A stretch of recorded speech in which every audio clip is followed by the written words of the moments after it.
In the beginning, there was silence. Silence is a force that's deeper than words. It's sharper than a blade, and it's stronger than a shout. Silence is full of power. Just think about it. When words fall away, influence rises. It's the quiet ones that command the loudest respect. And why? Uncertainty is power, and silence breeds uncertainty. So tonight, we're gonna step into the shadows of the spoken word. Tonight, I'm teaching y'all how to tap into a frequency of quiet dominance and how to enhance your mystique and increase your raw authority. Welcome to the Art of War, Part 3. This is the silent chapter. Okay, so let's start with dominance in conversations and in leadership. Silence wields influence in conversations by shifting the balance of power towards the person who withholds the speech. Now, in negotiations or meetings, the strategic use of silence can unsettle others and tilt the interaction. So they did some research in social psychology, and communication shows that someone in a conflicting situation can confuse the opponent by falling silent. What you're doing is you're leaving them guessing at the silent party's intentions. This deliberate quietness is a form of manipulation by obscurity. The silent individual, by revealing nothing, forces the other side into a position of uncertainty that often leads to anxiety and vulnerability. The result is that the silent person appears more dominant. The others will lean forward, literally and figuratively, because they're trying to discern their thoughts or the next move. In leadership context, this dynamic is why the ultimate hero is always the one with the fewest words, while the weaker one talks excessively, diarrhea at the mouth.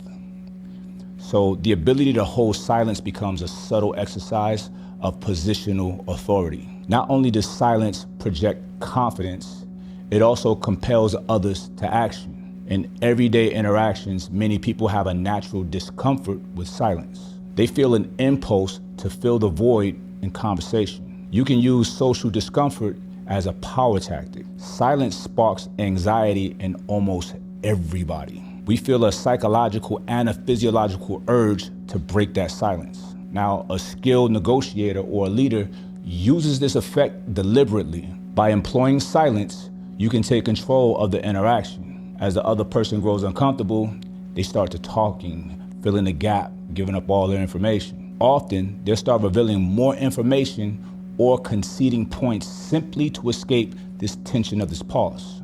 So what you have is the silent party has seized the dominant role. The silent party sets the pace, and the others are scrambling to respond. So let's address the discomfort of the void and a compelled response. It's like they just can't help themselves.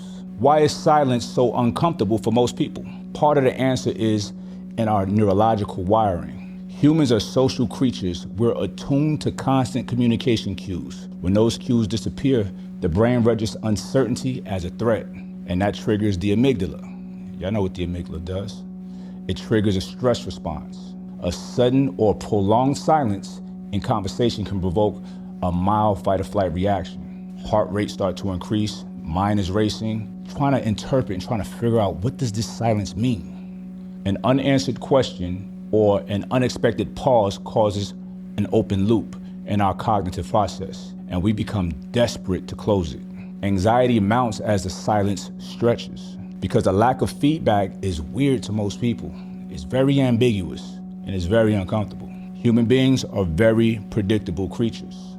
They have a natural tendency to imagine worst-case scenarios. That's when the information is being withheld. It just heightens their stress or their fear. This discomfort with silence often compels one to speak just to relieve tension. Now, in leadership training, executives are taught that holding a pause after asking a question can be a powerful technique. Others feel responsible or obligated to fill the gap with their ideas or thoughts. So when you're silent, you're handing them the mic. Neurologically, this compelled response is fueled by the uneasy emotional arousal that silence creates. It's a spark of anxiety that words can quench. The silent leader or negotiator who masters the skill can guide discomfort without force. Their silence pulls information from other people. Even a few seconds of controlled quiet can instill emotional resonance that words alone rarely can achieve. Now, a good therapist will use extended silence as a tool to allow clients to dive deeper into their own thoughts.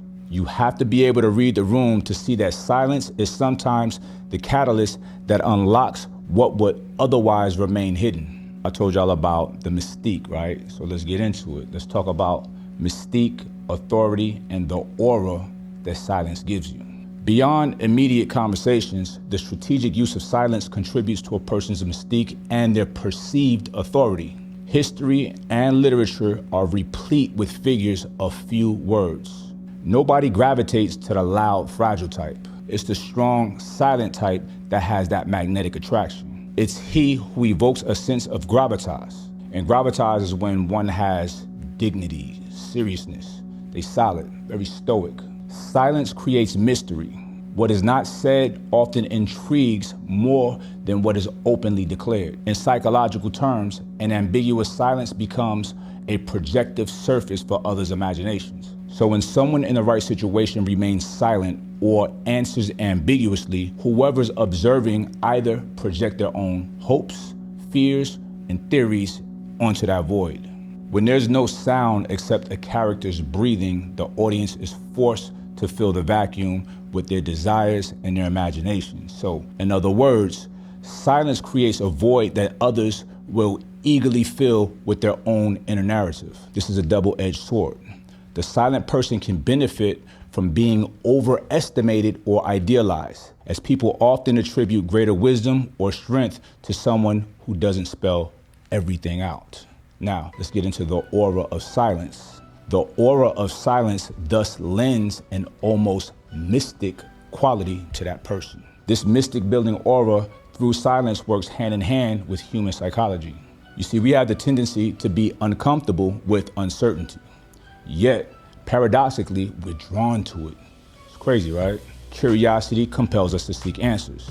A silent leader becomes a riddle that everybody's trying to solve. You see, their silence generates a curiosity, a fascination amongst followers. What are they thinking? What do they know that we don't know?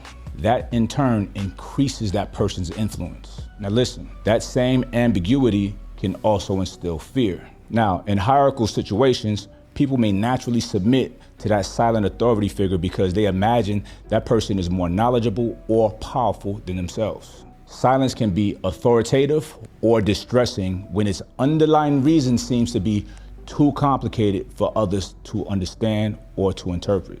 Now I want to explain the power of information asymmetry, and this is something that you learn in gauge theory.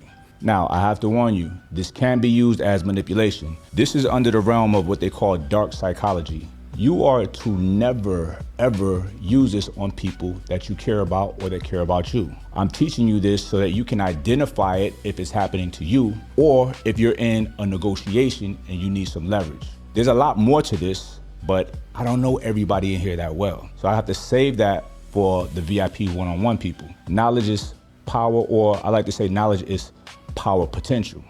In any relationship or negotiation, the side with more knowledge or information naturally holds the advantage. All throughout history, those who hoard knowledge, whether it be political secrets, military intelligence, or even personal information, have been able to tilt the scales of power in their favor. In economics and game theory, this phenomenon is called information asymmetry.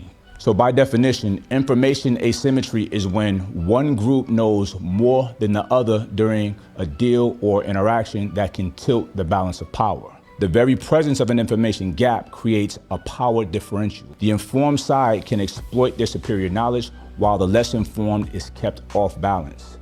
They're uncertain and they're just at a disadvantage. Y'all know the saying, knowledge is power, right? It's kind of true. Like I said before, knowledge is power potential. And intentionally withholding information has a negative impact on others while simultaneously giving the person who's holding that information a whole lot of power. The gatekeeper of knowledge decides who gets to know what and when, thereby holding the keys to the other person's understanding. So for example, in an organizational setting, a manager operating on a strict need-to-know basis controls their team by only sharing fragments of a bigger picture. The manager who determines who needs to know, therefore, is holding the power. Information withholding is frequently a deliberate tactic. In the realm of manipulation and Machiavellian strategy, withholding information is literally a form of exerting power. It's a manipulation to suit yourself and maintain a situation that you want at the expense of another person. Now we have to get into the emotional impact of uncertainty. When people are denied information, they're faced with ambiguity and gaps. It affects them deeply in an emotional way. They experience fear, they experience anxiety. It's the fear of the unknown. It's a primal driver in the human psychology. If you've ever waited for medical test results or been in the dark about a pending decision that deeply affects you, you know that not knowing can be more agonizing than the bad news. You see, when leaders withhold information, it makes people worry. Now, look at the paradox in this situation. The same leader who created the uncertainty can benefit from it because the team looks to them even more desperately for guidance. It's called psychological submission. That is an anxious dependence where people stop questioning and just blindly obey. When people are kept in an information-poor position, they may internalize a sense of inferiority. They come to believe that the other person deserves to be in charge because they know more. This is a self-perpetuating cycle in many hierarchical relationships. Silence and information asymmetry are two sides to the same coin. This coin, or this currency, is a coin of unspoken power. Silence is the absence of speech, and information asymmetry is the absence of shared knowledge. Both creates a vacuum, and human nature hates being in a vacuum. When you create that kind of void, the other party has a rush of emotions. It could be respect, fear, curiosity, awe, insecurities. And for all y'all out there that are coaches, leaders, parents, entrepreneurs, managers, whatever, understanding these dynamics is very crucial for you. Y'all need to promise me. I want you to use this ethically. With great power comes great responsibility. And with power, you need refinement. Because without refinement, your power is destructive. And you want your power to be productive, okay? So a pause or a withheld answer can encourage growth. It can encourage self-reflection and strengthen others. But if used unethically, silence can intimidate and secrets can dominate, stopping the other person's confidence. The true master of leadership knows when to hold silence as a form of wisdom and when to speak to uplift and to inform. They know when to keep a secret to protect or teach, and when greater transparency will empower everyone around them. Mastery is not always holding these tools, but it's choosing the right moments to use them or to set them aside. All right, y'all. So that is the Art of War 3. And you do have field work for this. I have an assignment for you. We don't do homework. We ain't home ends. We field ones, right? So you have field work. I want you to fill it out. I want you to be mindful about your answers. Watch this video over to make sure you absorb the wisdom that I put in this. And I'll see y'all next week. Peace.